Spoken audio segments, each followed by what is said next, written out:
Hello friends, आज हम पढ़ने वाले हैं तुगलक वंश। तो पहले हम इसे कहानी की तरह समझेंगे। उसके बाद इससे संबंधित प्रश्न जो एग्ज़ाम में पूछे गए हैं या फिर पूछने की संभावना है उसके बारे में भी डिस्कस करेंगे।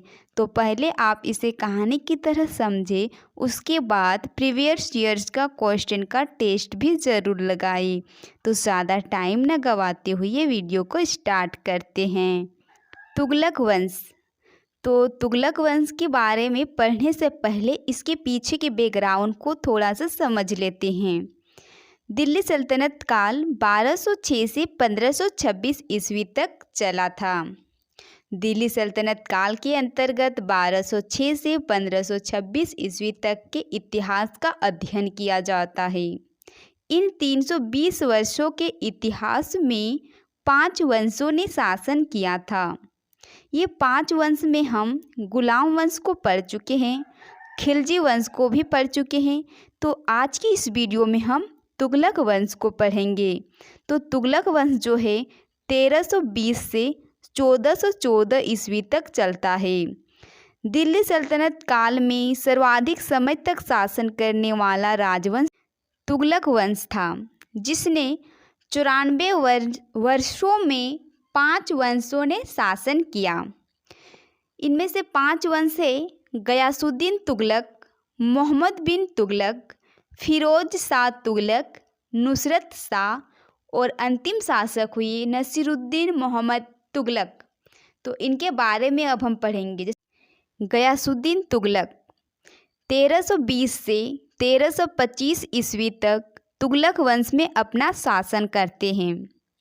गाजी मलिक ने खिलजी वंश के अंतिम शासक खुसरो खां को पराजित कर तुगलक वंश की स्थापना की और गयासुद्दीन तुगलक के नाम से दिल्ली के सिंहासन पर बैठा। तो ये जो गाजी मलिक थे, यह गयासुद्दीन तुगलक का बचपन का नाम था, लेकिन जब गाजी मलिक को दिल्ली के सिंहासन पर बैठाया गया था तब उसे गयासुद्दीन तुगलक के नाम से सिंहासन पर बैठाया गया था। गयासुद्दीन तुगलक से संबंधित कुछ कार्य को देख लेते हैं। तो गयासुद्दीन तुगलक ने कृषि के विकास के लिए कुआं तथा नहरों का निर्माण करवाया। अलाउद्दीन खिलजी के समय में दिए गए अमीरों की भूमि को पुनः लौटा दिया। जो अलाउद्दीन खिलजी थे, खिलजी वंश के शासक थे अलाउद्दीन खिलजी, उसने जो भूमि लिए गए थे अमीरों से, वह भूमि को गयासुद्दीन तुगलक ने लौटा दिया था। जिनके जिनके भूमि थे उनको लौटा दिया था। गयासुद्दीन तुगलक ने दिल्ली के समीप पहाड़ियों पर तुगलकाबाद नाम का एक नया नगर स्थापित किया था। गयासुद्दीन तुगलक अपने नेतृत्व में बंगाल अभियान किया और जब वह बंगाल से वापस आ रहा था तब इसने निज़ामुद्दीन औलिया के पास संदेश भेजा कि वह दिल्ली को छोड़ दे। इसके जवाब में निज़ामुद्दीन औलिया ने कहा, हुनूज दिल्ली दुरस्त, अर्थात हुजूर दिल्ली अभी दूर है। जब गयासुद्दीन तुगलक मतलब बंगाल के अभियान में गए थे तब निज़ामुद्दीन औलिया दिल्ली का शासन कर रहे थे, लेकिन जब बंगाल अभियान से वापस आ रहे थे गयासुद्दीन तुगलक तब इसने निज़ामुद्दीन औलिया को संदेश भेजा कि अब आप दिल्ली को छोड़ दें। तब निज़ामुद्दीन औलिया ने कहा, हुनूज दिल्ली दूरस्थ है, अर्थात हुजूर दिल्ली अभी दूर है। तो ये जो आप सुनते ही होंगे आजकल के भी डायलॉग में दिया जाता है कि दिल्ली अभी दूर है, मतलब इसका मतलब हुआ कि मंजिल अभी दूर है। बंगाल के अभियान से लौटते समय तुगलकाबाद से 8 किलोमीटर की दूरी पर अफगानपुर में लकड़ी के महल गिर जाने के कारण गयासुद्दीन तुगलक का मृत्यु हो जाता है। लेकिन ऐसा कहा जाता है कि यह षड्यंत्र था जिसके कारण गयासुद्दीन तुगलक का मृत्यु हो जाता है। तो अब देखते हैं मोहम्मद बिन तुगलक, जो तुगलक वंश का अगला शासक बना। तो मोहम्मद बिन तुगलक जो है यह 1325 से 1351 ईस्वी तक अपना शासन करते हैं। गयासुद्दीन तुगलक के मृत्यु के बाद उसका पुत्र जूना खां तुगलक वंश का अगला शासक बना, जो मोहम्मद बिन तुगलक के नाम से दिल्ली के सिंहासन पर बैठा था। जब गयासुद्दीन तुगलक जो थे, इसके बचपन का नाम था गाजी मलिक, लेकिन जब यह सिंहासन पर बैठा तो यह गयासुद्दीन तुगलक के नाम से बैठा। लेकिन गयासुद्दीन तुगलक के जो पुत्र थे जूना खां, यह जब दिल्ली के सिंहासन पर बैठा तो यह मोहम्मद बिन तुगलक के नाम से दिल्ली के सिंहासन पर बैठा था। इतिहास में सबसे ज़्यादा पढ़ा लिखा व्यक्ति जो थे वह थे मोहम्मद बिन तुगलक, जो 24 भाषा को लिख भी सकता था और पढ़ भी सकता था। लेकिन इतिहास में अगर देखा जाए तो सबसे असफल व्यक्ति भी मोहम्मद बिन तुगलक ही था। तो अब हम मोहम्मद बिन तुगलक किस कारण से असफल रहे, उनके असफल के बारे में देख लेते हैं एक बार। मोहम्मद बिन तुगलक ने कुछ योजना जैसे कि 6 योजनाएं बनाई थी, लेकिन इन 6 योजना में इसे असफल का सामना करना पड़ा। तो इसकी जो योजना है यह थे दोआब क्षेत्र में कर विधि योजना, राजधानी परिवर्तन की योजना, प्रतीक मुद्रा की योजना, खुरासन अभियान की योजना, कराचिल अभियान की योजना और कृषि उत्पादन में वृद्धि की योजना। तो ये जो 6 योजना थे, यह सारे योजना इसके असफल हो गए थे। तो इन योजना के बारे में हम अब एक एक करके पढ़ते हैं। तो पहला हमारा योजना है दोआब क्षेत्र में कर विधि योजना। तो मोहम्मद बिन तुगलक अपने राज की आय को बढ़ाना चाहता था, इसलिए इसने करों में वृद्धि की योजना बनाई और इस योजना को सर्वप्रथम दोआब क्षेत्र में लागू किया। तो आपको मन में डाउट होता होगा कि दोआब क्षेत्र क्या है। तो ये जो 2 नदियाँ हैं उसके बीच में, 2 नदियों के मिलन में जहाँ पर ज़्यादा पानी बहती है उसे दोआब क्षेत्र कहा जाता है। जहाँ पे ज़्यादा कृषि हुआ करता था उस क्षेत्र में उसने कर लगा दिया। परंतु जब इसने यह योजना लागू की तब दुर्भाग्यवश दोआब क्षेत्र में अकाल पड़ गया और उसी समय यह योजना भी लागू हो गई थी। परिणाम स्वरूप किसानों ने विद्रोह कर दिया और यह किसानों का पहला विद्रोह था। तो जब मोहम्मद बिन तुगलक ने दोआब क्षेत्र में विधि कर लगाया, उस साल अकाल पड़ गया था जिसके कारण किसानों ने विद्रोह किया। तो किसानों के विद्रोह को शांत करने के लिए मोहम्मद बिन तुगलक ने अमीर-ए-कोही नामक एक विभाग बनाया गया था। ये जो विभाग थे अमीर-ए-कोही, इसमें कम दर में ऋण दिया जाता था ताकि उसका भरण पोषण हो सके। उसके बाद देखेंगे राजधानी परिवर्तन की योजना। इसमें राजधानी को दिल्ली से देवगिरी दौलताबाद स्थानांतरित कर दिया। राजधानी परिवर्तन करने का इसका मुख्य उद्देश्य था मंगोल आक्रमण से बचना तथा दक्षिण में इस्लाम धर्म का प्रचार प्रसार करके वहां राजनीतिक प्रभुत्व स्थापित करना। इसलिए राजधानी को दिल्ली से दौलताबाद बनाने का आदेश किया, जो कि असफल रहा। बाद में इसे फिर से राजधानी दिल्ली को बनानी पड़ी। तो ये जो राजधानी परिवर्तन की योजना थी यह भी इसका असफल ही रह गया। अब नेक्स्ट योजना के बारे में देखते हैं, सांकेतिक मुद्रा की योजना। मोहम्मद बिन तुगलक ने तांबा, पित्तल और कांसे के सिक्के चलाए, जिनका मूल्य चांदी और सोने के सिक्के के मूल्य के बराबर था।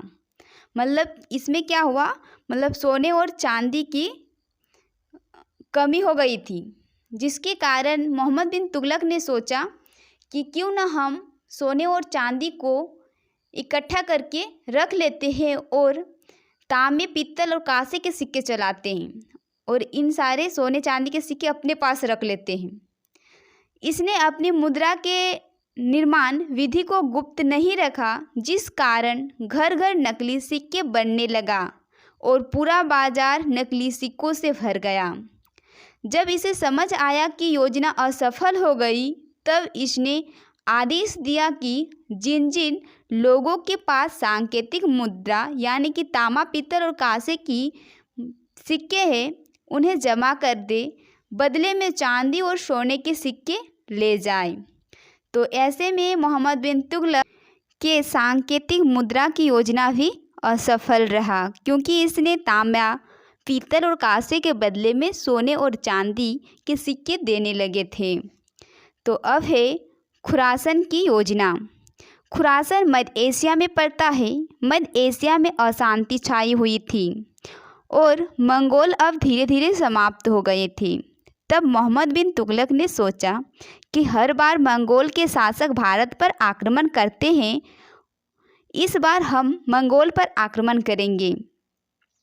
परिणाम स्वरूप इसने अपनी सेना तैयार की और लगभग 3,70,000 सेना तैयार किए और उन सभी सैनिक को 1 साल का एडवांस वेतन दिया गया। लेकिन 1 साल के अंदर में मंगोल में सब कुछ ठीक हो गया और वहाँ पर शासन स्थापित हो गया। परिणाम स्वरूप इसे अपना अभियान वापस लेनी पड़ी। तो मोहम्मद बिन तुगलक के खुरासन योजना भी असफल रहा। तो अब इसकी योजना थे कराची की योजना।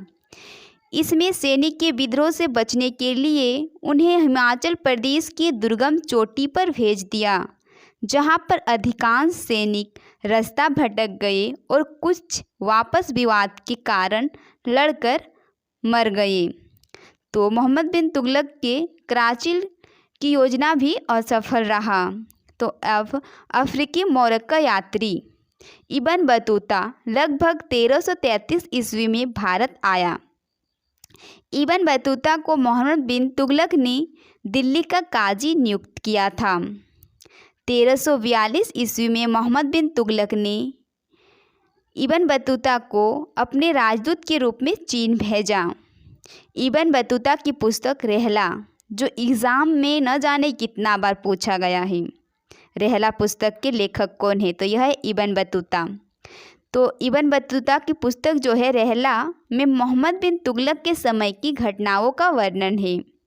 इसने अपनी पुस्तक में विदेशी व्यापारियों की आवागमन के बारे में लिखा है, जिसके कारण ही इब्न बतूता को मोहम्मद बिन तुगलक ने काजी नियुक्त किया था। तो मोहम्मद बिन तुगलक के शासनकाल में दक्षिण में हरिहर एवं बुक्का नामक का 2 भाई 1336 ईस्वी में स्वतंत्र राज्य विजयनगर की स्थापना किए थे। तो ये जो विजयनगर है यह कर्नाटक में पड़ती है।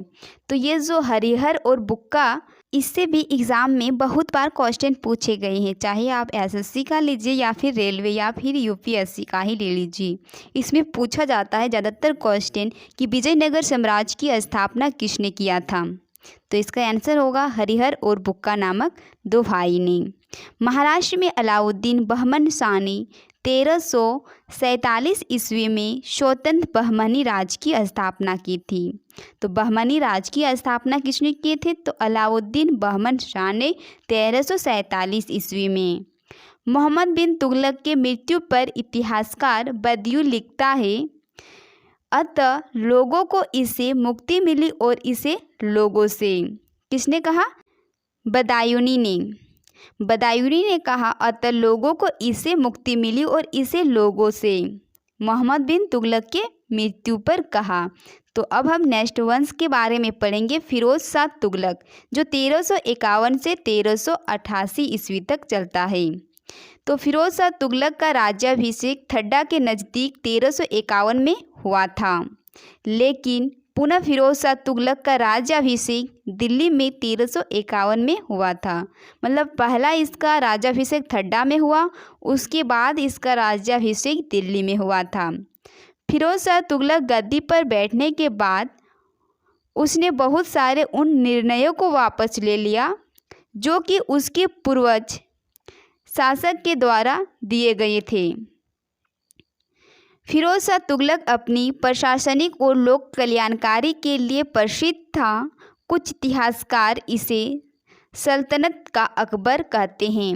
तो फिरोज शाह तुगलक को किस कारण लोग मतलब सल्तनत काल का मतलब अकबर कहते हैं, तो उसके बारे में पढ़ते हैं। तो फिरोज शाह तुगलक ने अपनी शासनकाल में किसानों के 24 कष्टदायक करों को समाप्त कर केवल 4 कर लगाए थे। एक खराज, खस्म, जकात, जजिया।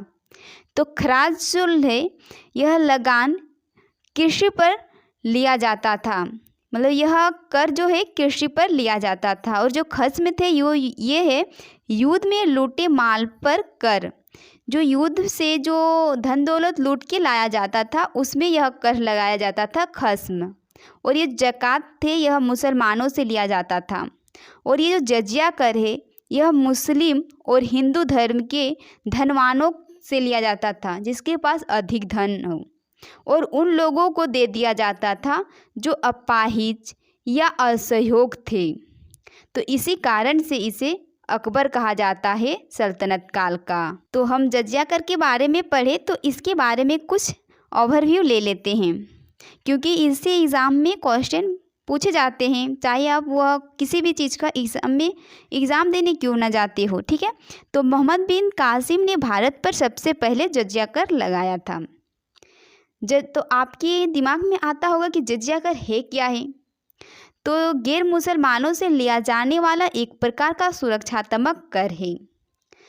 जजिया कर से निम्नलिखित लोगों को मुक्त रखा गया था: बच्चों, बूढ़ों, औरतों, विकलांगों, ब्राह्मणों को जजिया कर नहीं देना पड़ता था। फिरोज शाह तुगलक ने ब्राह्मणों पर भी जजिया कर लगा दिया था। अकबर जो 1564 ईस्वी में जजिया कर को समाप्त कर दिया था, लेकिन औरंगजेब ने 1679 ईस्वी में पुनः जजिया कर को लागू किया था। और मोहम्मद रंगीला ने 1720 ईस्वी को जजिया कर को अंतिम रूप से समाप्त कर दिया था। इसके बाद जजिया कर नहीं लगा। तो ये जो टॉपिक है आपको अच्छे से याद रखनी है, क्योंकि इससे एग्ज़ाम में बार बार क्वेश्चन पूछे जाते हैं। तो अब हम जजिया कर को समझ गए हैं। तो हम पढ़ क्या रहे थे, तो फिरोज शाह तुगलक के बारे में। तो फिरोज शाह तुगलक ने राजनीतिक अपराधी को कठोर दंड के जगह सामान्य दंड देने की व्यवस्था किए थे। फिरोज शाह तुगलक ने आदेश दिया कि सरकारी सेवक के मृत्यु होने पर उसके पुत्र अथवा दामाद अथवा दास को सरकारी सेवा में नियुक्त किया जाएगा। फिरोज शाह तुगलक ने नगद वेतन के जगह भूमि देने की व्यवस्था को पुनः लागू किया था, जबकि यह जो नगद वेतन है इसे खिलजी वंश के शासक ने समाप्त कर दिया था, भूमि दान देने की व्यवस्था को। लेकिन फिरोज शाह तुगलक ने भूमि देने की व्यवस्था को पुनः लागू किया था। फिरोज शाह तुगलक के 2 पुत्र थे, एक थे फतेह खां और एक थे मोहम्मद खां। तो फतेह खां का मृत्यु फिरोज शाह तुगलक के शासनकाल में हो जाती है, और मोहम्मद जो शाह थे इसका शासन कुछ समय तक चलता है। उसके बाद मोहम्मद शाह का भी मृत्यु हो जाते हैं। उसके बाद अगला शासक आते हैं नसीरुद्दीन मोहम्मद। तुगलक वंश का जो अंतिम शासक हुए वह थे नसीरुद्दीन मोहम्मद, जो मार्च 1394 ईस्वी को दिल्ली का सुल्तान बना। नसीरुद्दीन मोहम्मद के शासनकाल में 1398 ईस्वी को तैमूरलंग मंगोल शासक दिल्ली पर आक्रमण किया और बहुत सारे लूटमार किए और बहुत सारे अपार धन लेकर लौट गए। तब नसीरुद्दीन मोहम्मद अपने जान बचाने के लिए गुजरात की ओर भाग गए थे। उसके बाद नसीरुद्दीन मोहम्मद कुछ सालों तक कष्टदायक जीवन बिताए। उसके बाद 1414 ईस्वी को नसीरुद्दीन मोहम्मद शाह के मृत्यु हो जाते हैं और तुगलक वंश का भी अंत हो जाती है। तो हमारा थ्योरी सेक्शन यहीं पे कंप्लीट हुआ। तो अब हम प्रीवियस ईयर्स के क्वेश्चन को देखने वाले हैं। तो क्वेश्चन कराने से पहले अगर आपको वीडियो अच्छी लग रही है तो चैनल को लाइक करिए, सब्सक्राइब करें और बेल के आइकन को भी दबाएं और कमेंट में अपना राय ज़रूर दें कि आपको वीडियो कैसा लग रहा है। तो हमारा पहला क्वेश्चन है, किस वंश के सुल्तानों ने सबसे अधिक समय तक देश में अपना राज किया था? तो राइट आंसर है ऑप्शन नंबर डी, तुगलक वंश ने। दिल्ली सल्तनत का सर्वाधिक विद्वान शासक जो खगोल शास्त्र, गणित एवं आयु विज्ञान सहित अनेक विद्याओं में माहिर था। तो इसका right answer option number C, Mohammad bin Tughlaq. Mohammad bin Tughlaq ने अपनी राजधानी दिल्ली से ले गया था। तो दिल्ली से इसने अपनी राजधानी दौलताबाद ले गया था। नेक्स्ट क्वेश्चन है, मध्यकालीन यात्री इब्न बतूता किसके शासन काल में भारत आया था? तो राइट आंसर है option number A, Mohammad bin Tughlaq के शासन काल में इब्न बतूता भारत आए थे। नेक्स्ट क्वेश्चन है, निम्नलिखित में से किस सुल्तान ने बेरोजगारों को रोजगार दिलवाया था? तो राइट आंसर है option number C, Firoz Shah Tughlaq ने। दिल्ली के किस मुस्लिम शासक के निधन पर एक इतिहासकार ने कहा, राजा को प्रजा से मुक्ति मिली व उन्हें राजा से? तो इसका राइट आंसर होगा आपका option number B, Mohammad bin Tughlaq. Delhi का सुल्तान जो दान दक्षिण के बारे में काफ़ी ध्यान रखता था और इसके लिए एक विभाग दीवान खैरात की स्थापना किए थे, तो वह कौन था? तो वह था option number B, Firoz Shah Tughlaq. मध्यकालीन यात्री एवं लेखक इब्न बतूता किस देश का निवासी था? तो इसका राइट आंसर है ऑप्शन नंबर बी, मोरक्को, जो अफ्रीका में है। नेक्स्ट क्वेश्चन है, भारत में सर्वप्रथम सांकेतिक मुद्रा का प्रचलन किसने किया था? तो right answer option number D, Mohammad bin Tughlaq ने। बेरोजगारों के सहायता दिल्ली के निम्नलिखित सुल्तानों में से किसने रोजगार कार्यालय की स्थापना की थी? तो इसका राइट आंसर हो जाएगा आपका option number D, Firoz Shah Tughlaq ने। तो यहीं पे हमारा वीडियो समाप्त हुआ। धन्यवाद।